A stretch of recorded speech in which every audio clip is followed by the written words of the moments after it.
November. Blue sky, about 23 degrees. I want to make a million.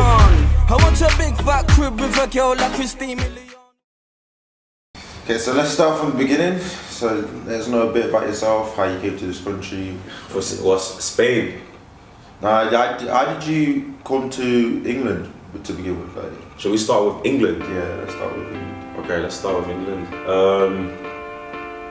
So I moved to England with my parents, and that's about it really. We live in Holland. We grew up in Holland. Moved when I was about 12. I think it was because there wasn't as many job opportunities in Holland. So my dad wanted to go somewhere where there's more opportunities for him and also better opportunities for his children. And English being such an important language in the world, he decided to move to England and we just came with him. So that's what we've done there. But the neighbourhood you moved in England, like, what was it like growing up? Because there weren't many Africans around, was there? Exactly. No, there wasn't. But to be fair, similar to Holland, where we lived in Holland, there wasn't many Africans there as well. We was pretty much the only African family in the whole area. So when we moved to England, we sort of got put in a similar area by the council. So it was something that we as a family were already used to. It was a bit tough at times because you don't have anyone that relates to your culture. But there was also positive sides to it as well because you integrate a lot faster. So we was living around English people, so it was easier for us to sort of integrate into the culture and understand them. So there was both sides to it. Yeah. So you grew up in Marbella, that's right? Yeah, I grew up in Marbella, NGA. Yeah, that was it. Okay, and then you moved out of your parents' house at 16? 15 actually. 15, yeah, 15. So growing up in Marbella, I sort of got involved with certain things that young people get involved with. Everything on him. We're like 14-year-old kids. What are you thinking? And this grown-ass woman, yo, bruv, and she's slim. Like, she was slim. I remember it clearly. She was slim, mixed race. She started running after us with 2 kitchen knives, like running after 2 kids, like, yo, come here, don't ever come to my house. Ran us all the way down. So I'm like, so my pants are sagging because this is when the pants is like, obviously now everyone's got like the jeans on and it's all tight. Them days there, the pants were sagging. My pants are sagging, so I'm like, yo, I can't run from this woman. This woman's gonna catch me. So what I did is, I just stood there and I just pointed her the wrong way. I don't know why I did it. I swear I'm not lying to you. I stood like this and I just pointed her to like go there and she went that way. I swear I'm not lying to you, that's exactly what happened. So my pants are sagging, I'm like, yo, I'm fucked. So I'm thinking, wait, hold on a minute. You know, I'm just gonna stop and I'm just gonna point it somewhere like I say, yo, go that way. Yeah. I don't know why I did it. I just stood there, she pointed out and she just went that way. I'm like, raw, like, why did that just happen? Heart beating. 2 kitchen knives, bruv. Fam, that's exactly what happened. It sounds fucked, it sounds like I'm making it up, but that's exactly. Yeah. So how did you transition out of that period? Well, getting kicked out really helped because it gave me a reality check. So you're 15 and being from Holland sort of messed up my application for benefits because obviously you're meant to get benefits, you're meant to get money from the government. You know, you're young, you're not living at home and whatever, but the government refused to give me money because they made an error in the admin. They didn't think I actually lived in England. They made some mistake and I wasn't getting the money. So I was really on the street and I was really trying to make money on the street. So whilst other people were on the street living at their mom's house, they was trying to get fresh crepes. I was thinking, I need to get fresh crepes, fresh haircut, and I need to get food, and I want to take my girl out. So there was all these things I was trying to do and I was 15. So I had to get deeply involved. And then I realized that, hold on, actually, this is not what I want to be doing for the next couple of years because people were getting arrested, people were getting seriously hurt, like seriously hurt. And yeah, I just thought, yo, this is not the type of environment I want to be in, especially again, going back to my Christian upbringing. It was like, having that as well, like, yo, this is not what I can do, what I should do. And that's how I sort of decided to get away from that and go into more of a work environment. Did moving in with Anthony help with that? Yeah, so there was a guy that really helped me. His name's Anthony Adelini, and he sort of mentored me when I was 15. He took me on. He let me live in his house. So How did you two meet each other? I was there. We met through a mutual friend. We really got on, and he let me stay in his house. Lived there on and off, and he taught me a lot of things about the work environment, because I didn't know how. I didn't even know how to hug people. I didn't know hugging existed. I didn't know how to shake people's hands. I didn't know how to smile, and that sounds really stupid, but when you're from a street environment, you don't smile at people. You're just grilling people. You're big fisting people. You're not. There's no. It's not warm in it. Like there's none of that. There's no hugs going on. So he sort of taught me that side of things. Like, on Christmas we give each other great gifts. Like, even those I didn't know about Christmas gifts and all of that. So he sort of taught me that, and that really helped in the transition as well. Yeah. But you were always 1 foot in, 1 foot out, what did you say? I was always 1 foot in, 1 foot out at the time, yeah. I was always 1 foot in, 1 foot out. And that's why I relate to kids these days, because it's not easy. Transitioning out of that is not easy. It takes time. It takes a lot of time. I mean, I had the examples. I had friends that were going to prison, I had Anthony there to sort of mentor me, because he was a professional photographer. So I had him there. He would take me to London and Wimbledon, and then he would take me to Hamburg in Germany and Switzerland, and he would show me all these places. So I had him as well, and I had religion, and I had all these other things, but it still wasn't enough for me to completely leave that life behind, because that's all I knew. That's what I grew up on. That's when sort of my values and principles, that's where they came from, really, So for me to just completely get that was hard. So I always sort of had 1 foot in, 1 foot out. I'd have a job, but then on the side up. Right, so I was doing door to door, did that for a bit. For like a year and a half, 2 years. It was funny because when I started door to door, I was 16 and you're meant to be 18. So I was really lucky to start at such a young age, gained a lot of experience. Didn't make any money, but gained a lot of experience. Okay, cool. Yeah, so Vodafone. I got into Vodafone, did credit control on the phone. It was easy for me to get that job at the time because of my door-to-door. Because door-to-door was tough, man. Like, working 10, 11 hours a day, knocking on 400, 500 doors a day. So you got like 485 people saying no and shutting the door on you. So it was really tough, but I learned a lot. So then when I moved on to Vodafone, that was like an easy job. But I really hated Vodafone. In fact, I probably hated Vodafone more than door to door, because you had to sit down all day. You had to stay in one place, do what you're told. When one of my friends that I used to do music with came to me and said, yo, there's this opportunity. There's this guy from Manchester. He's starting off an internet marketing company in Nottingham. He's done it before. He's made a lot of money. This and that, and he's looking for young people to work with. And I was like, yeah, all right, cool, let's do it. Met the guy. His name was Simon. I really liked him. He liked me. We became friends, and he started showing me things, and the rest of history. I left the job straight. I didn't even do the whole process where you give in your notice and your, was it P30 something, P45. I didn't do none of that. I just never went back into work, blocked their number. That's it. And I just said to myself, I'm never working for anyone again. So I don't even need that experience. I don't need a good reference. And I just completely left that world behind and jumped into this with like 1,000 pound in the bank. I just thought, yeah, this is me. And that's how I started.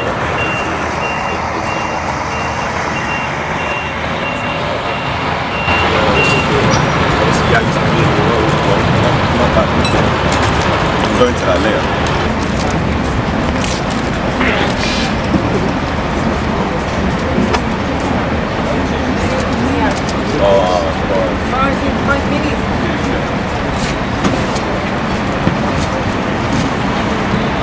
What exactly was you doing during that period? Right. So in internet marketing,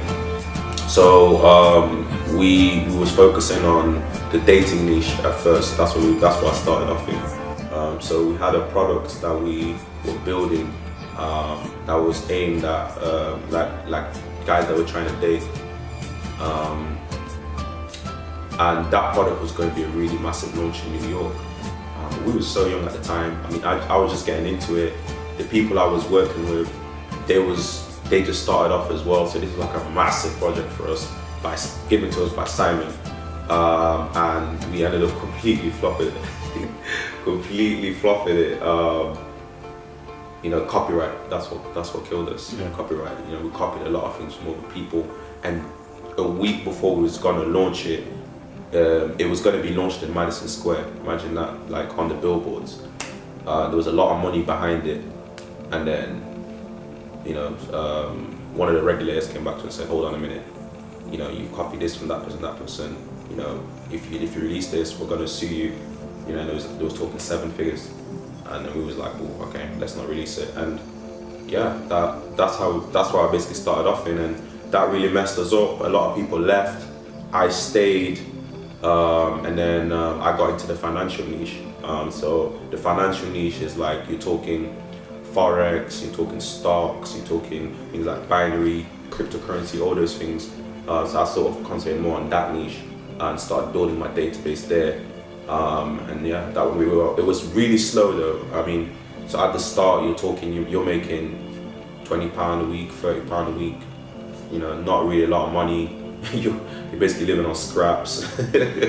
Yeah, sleeping on, you know, my friend's floor, eating baked beans. You know, like you're not really making a lot of money, but I just kept collecting a database, and it grew and grew and grew. And yeah, that's basically how I started off. And yeah, I'm saying there's a whole range behind there, innit? And I think that's the biggest one. I'm not sure that's the biggest one. That's looking like the biggest. But there's more, all of them there. So what people do is get a bike, do the whole thing, camp on the way, all of that. Yeah.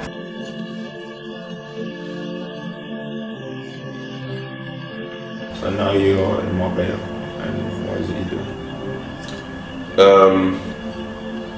So obviously I went to the Philippines, stayed out there for a year, and I wanted something different.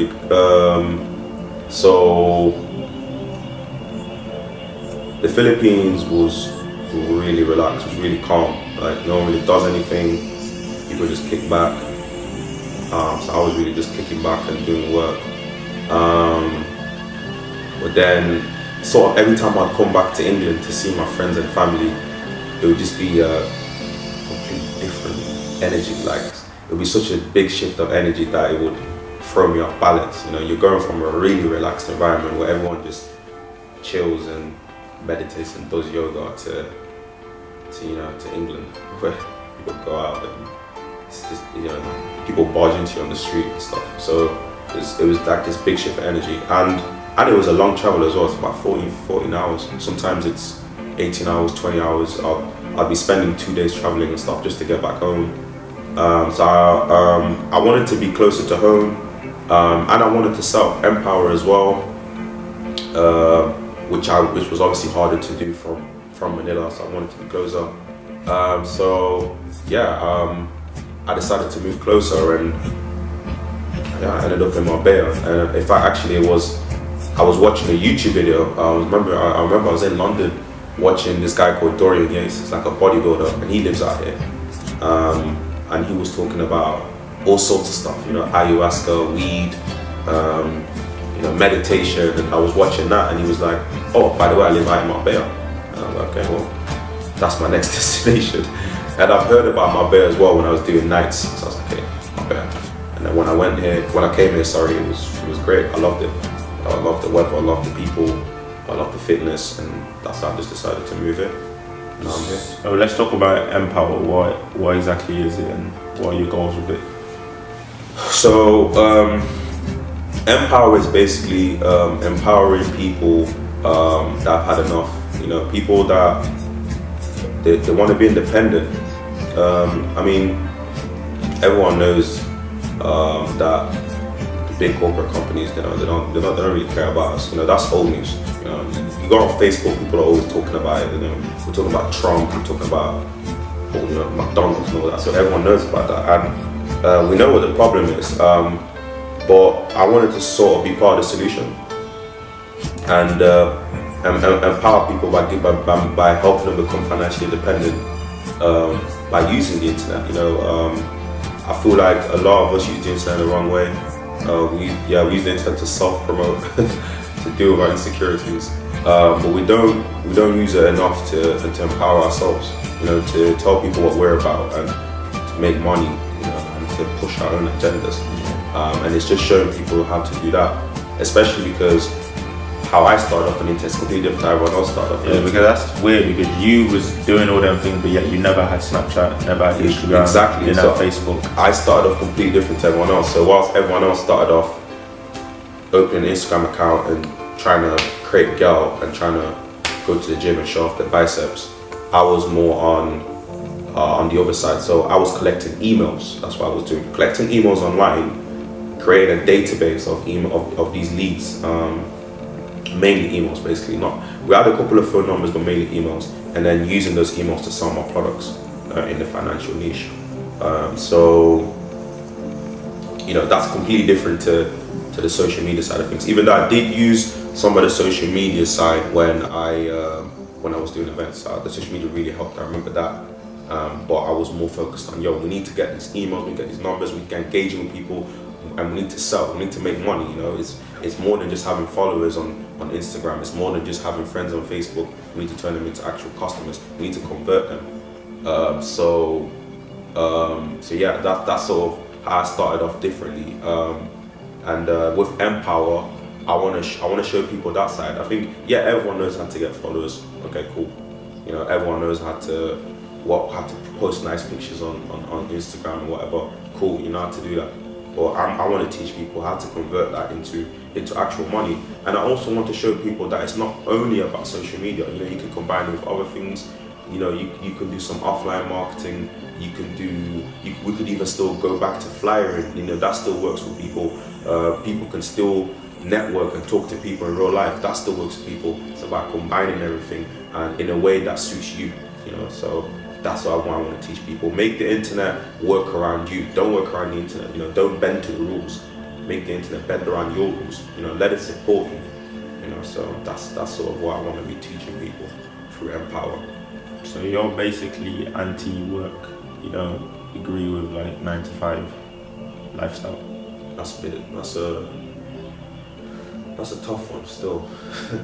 Do I agree with the 9-to-5? For myself, nah. Let me speak for myself, really. I mean, okay, this is how it is. It's about what situation you're in and being realistic. You know, being true to your situation. You know, some people call me a pessimist, and I say I'm a realist. You know, so if you've got kids and you've got to feed your kids and you have a 9-to-5, I wouldn't advise you to quit your 9-to-5 to start off a business online. I just told you that it took me 1.5 years to even see any money from this. You know, I was literally, some weeks I'd make £50. What do you do with £50? Nothing. You can't do nothing with that. Especially when your rent's £400 a month. Like, what are you gonna do with £50 in a week? So it was hard. It was a struggle, but I was young. You know, and I didn't have no social pressures. I didn't have friends. You know, so it was all right for me. But if you've got kids and you know you've got friends and you've got work colleagues and stuff that are going to be looking at you after you leave work, you know, you can't just decide to quit your job and start some online fashion website and no, what if it doesn't work? You know, how are you going to feed your kids? And people are going to look at you like you're stupid. You know, why'd you do that? So you're going to have social pressures. You're going to have your kids looking at you. But weren't people looking at you like you were stupid? Yeah, they were. I mean, yeah, I had arguments. I had real arguments with some of my friends, you know, the ones that cared about me. I had literally arguments where we was about to fight, but they was like, "You're an idiot for leaving the education behind to start this online business. You're an idiot." Literally, I remember one of my friends, we had a mad argument about it, but I believed in what I was doing, and it was alright because you're young. But then for older people, or for people that are from, for example, different backgrounds where their family put a lot more pressure on them than I did, or for people that are just a bit not as strong as me, or they might be weaker emotionally, where they can't handle the pressure. You know, not everyone's strong, so I wouldn't just advise them for them to leave work. I would advise for them to stay in work and then do it on the side. You know, build it up slowly, take your time with it. You know, and then once your online business is making the same money as your job, that's when you should quit your job and then focus on your online business, you know, and wait for that to grow. So I wouldn't just leave your job behind, but if you can cut some hours and, you know, spend some time working on yourself, then yeah, it's definitely worth it, you know. So yeah, that's what I think about it. Something about t-shirt weather in the manner, my friend.